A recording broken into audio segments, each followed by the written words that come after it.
Hi friends. All right, so we're going on with this cookie theme today.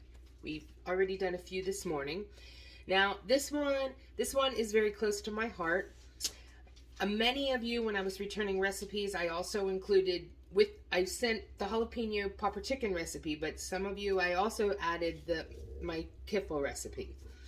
This is non-bariatric, but this is an old family tradition. My grandmother, growing up as a teenager, I'm a very Hungarian family. My grandmother, grandfather, all of them. But as a teenager, my grandmother worked in a Kiffle factory. So she made the old, traditional, real Hungarian Kiffles. A lot of people don't even know what Kiffles are. And those that do, they buy the ones in the grocery store, and it's not the real old-fashioned Kiffle. Let me get one here. I had some because I made Mr. Tito some the other day. But this is what the old traditional Kiffles look like. And then you open it up. They're flaky like pie, and then inside they have an apricot filling. And if you do them right, they're real light and they're real fluffy, and they're best when you take them right out of the oven. But again, I will post the recipe with the Kiffles, but I'm going to show you guys, when you make the recipe, you make about 8 balls. You wrap the balls up in cellophane. And they have to set at least a day in the refrigerator. But they're the best if you make them and you just keep them in the fridge and you take a ball out every time you want to make fresh Kiffles. And I'm going to show you now what you have to do. You take the ball out. You're going to have some flour and sugar mixture. Regular sugar, flour, equal parts. You're going to put that on your workspace. You're also going to put it on your rolling pin because you got to flour everything. Or these suckers stick. I know I don't look the greatest. I'm still have my whole COVID thing going on. So I just get out of bed and I'm not doing my hair, I'm not doing my makeup. My mom's probably watching this like, oh my God, she looks awful. It's all right, Mom. Nobody's seeing me. Me, Martin, and the kids. All right, so you take your dough out, and then I'll take it and I'll actually drop the dough into the flour. I'm going to put the camera down. Sprinkle some more on top of it.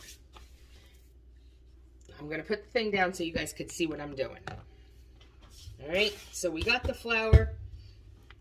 We're going to kind of like you're making a pie dough. But you just want to make sure you're going to keep flouring it because you don't want them to stick. You're going to get but you're going to keep flipping it because, again, we don't want them to stick. We're going to roll it out.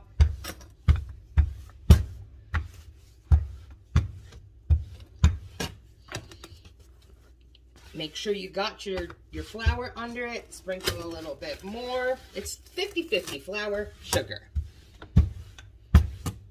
And you want these to get as thin as you can get them. Because the thinner you get them, the flakier they're going to be. See that? Flip it over one more time. You almost want to make it the size of a pizza dough.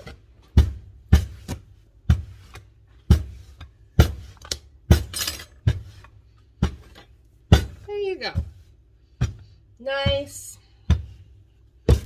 Okay, then you're going to take your handy dandy cutter, pastry cutter that everybody should have, and we're going to cut it.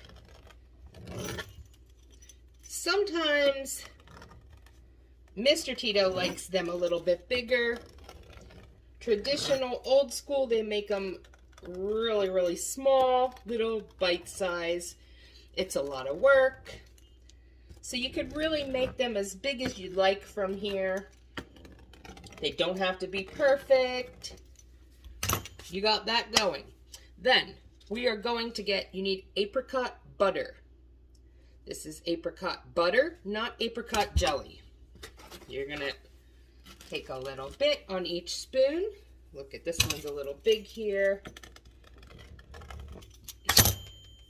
And I'll show you. You don't want to put too much maybe about a half teaspoon.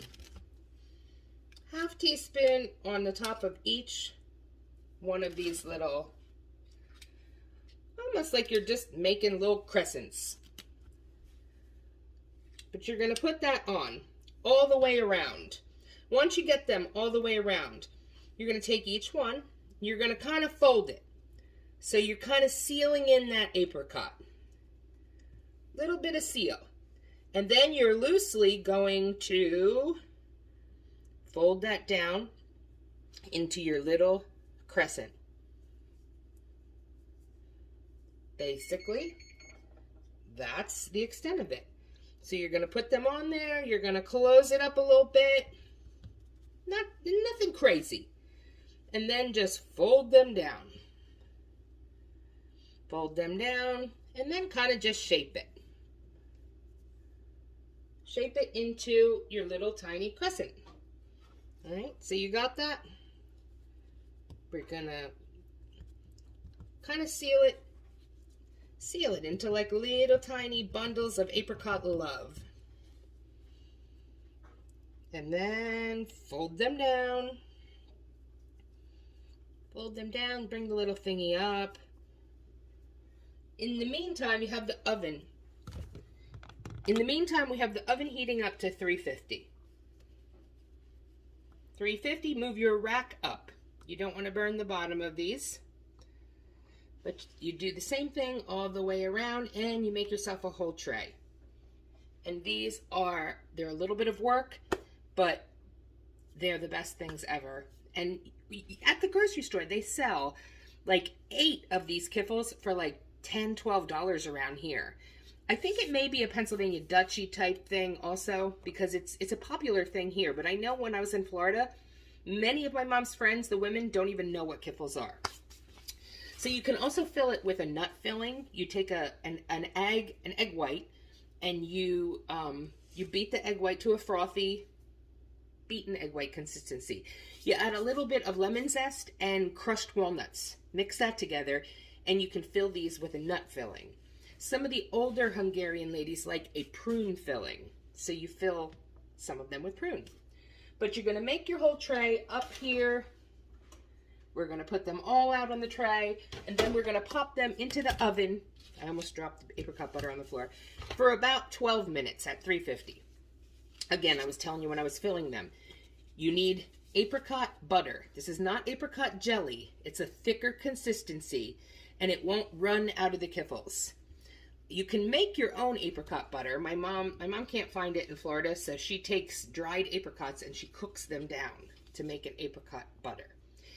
Most of the time, if you go to like a bakery or your bakery section at your grocery store, you can ask them and they will have apricot butter.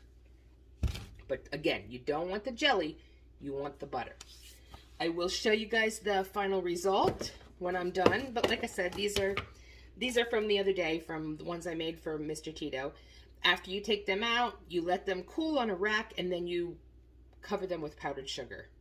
And these are delightful, and your family will absolutely love you for these. So I am going to post this on my bariatric page also, along with some of my other platforms that are non-bariatric. So just in case you're wondering, you know, bariatric people, don't eat these, but make them for your family because they will love you. And I will talk to you guys later.